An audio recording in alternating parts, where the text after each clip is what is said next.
So I've got the camera on Jonathan Whitty's guys on the Panasonic Lumix. They're looking to treat right now. Now the big bonus for them is Warwick or Rooklyn, as you've just told me. They're going around the shortest distance can up there, going around a red can, which if they are leading the scratch race, that means they are well clear of the scratch markers in this race. So that's a pretty good position to be in. And they just crossed. They got Asco. James Doran, who used to sail Mojo last year, is taking the helm position on that boat today. Of course, Marcus Ashley Jones, he's got to leave into China. There's a lot of people touring at the moment out here. But Panasonic looks pretty nice, doesn't it, Was? It's getting nice and high. They just got the right rig on and the right settings at the moment, you think? Yeah, absolutely. They look really good. But so does Asco actually as well. It's the old Colour 7 or 7 boat that they're taking over this year, and they're sailing very nicely also. Mojo, we saw, had a bit of a problem maybe with their Vang before, but they were certainly a man down for a while, so they're back up to speed again, but lost a lot of ground fixing that. So this is the race, the scratch race right here with Lumix and Asco, and James Doran is just getting right up underneath Panasonic here. They go around the same mark, Was, or are they on different marks up here? Let me just get back to you. Okay, we're just... They're blue. They go around blue first. Okay. But yeah, you watch Panasonic, they're letting a lot more main sheet out and actually losing a little bit of height, and Asco's looks to me in a better mode. Got the main in a little bit tighter most of the time and just steering around it. So they've actually found a really nice mode at the moment. Yeah, well, we'll just get you up there and have a look at close up of the Asco setup from behind. James Doran is or Doro as he's known. Just as I say that, they've let the main out go through the waves, but it wasn't like that a minute ago. That's the Asco setup, and they're well eased at the moment. And this breeze getting up, Walter. You thought it might, and what do we reckon? We're up around the 18 sort of area here. 15, 18 in the gust, maybe? Yeah, you'd say so. Starting a few little white caps come into it, and Asco on the water has just herded up Lumix. It's just with that nice height he's getting. So we'll go over these marks and have a look and see how far apart they are, because that becomes a big part of this race. See how much they get taxed. Back to you then. Okay, there's James Doran's guys just tacking back. Now they are on approach to their first mark, which is a red mark. I hope. Oh no, they're on 2 minutes. They'll be going around a blue mark. So there's the difference. Panasonic is taxed, so they'll be taking that shorter red mark this first time. Doran's going around the blue mark, and Jono Whitty is going around that red mark. Should be pretty clear to you there. And the next boat on the racetrack is Brent Rollerson in the Fisher and Pykell, and he's going unfortunately right to the Boucher Boy, which is the white mark today. And I'm just trying to find the Boucher Boy. Where is it, Was? It's about 80 metres further up.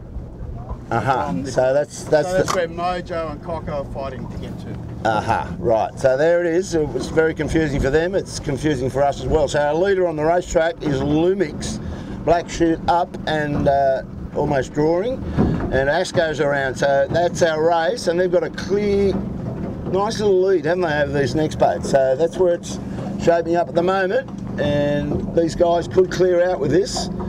Early days, a lot of sailing to do yet, but it's Go You Good Thing Lumix and Asco, and then can't see any blue rounders coming in here. There's a lot of scratch markers. No, Johnny Winning is going to go around this blue can, so he'll be third on the racetrack. Yandu, it's a starboard hand rounding. No, DeLonghi, where's he going? Pure Blonde's around third. Has he? Oh, Pure Blonde, missed him completely. So Pure Blonde, Nick Daly's guys are in third position right now, and if they can only get the chute up, they might be doing okay. Bit of a problem with the hoisting, but Johnny Winning's fully set and drawing, and DeLonghi's giving it a crack as well. So nice lead, Lumix, comfortable second, Asco to Pure Blonde, and then Go You Good Thing Yandu and DeLonghi.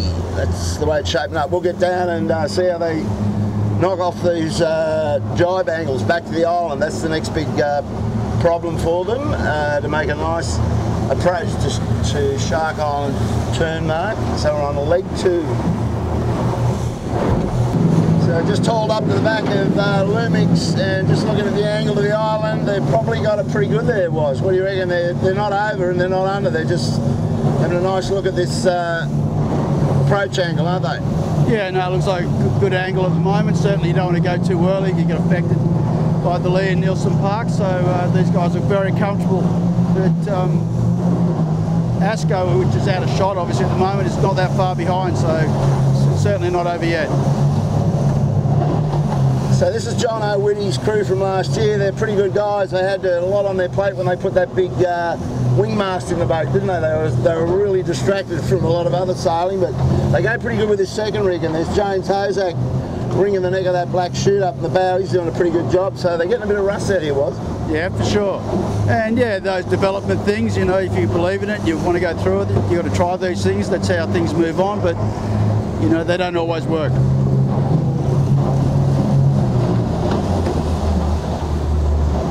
So he's going to have another crack. He reckons he's going to sail into light air off Steel Point, so he's going to go back for some more of that tighter angle. And James Doran will have the same problem, you would think. It's got a bit light in here, mate. That's probably the reason. Yeah, for sure.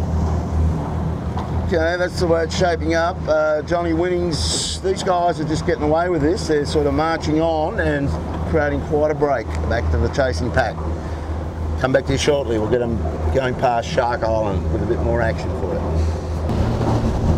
Well, folks, got to fess up. I told you there's a bit of rust on out here, and a lot of rust on my brain because I thought this was a Norwich course, but as we've just discovered, Lumix tacked off that line, and so has James Doran, and we're going straight down the bottom to Clark Island. So this is a windward leeward, and I think it's a 4 times around, but we'll confirm that later.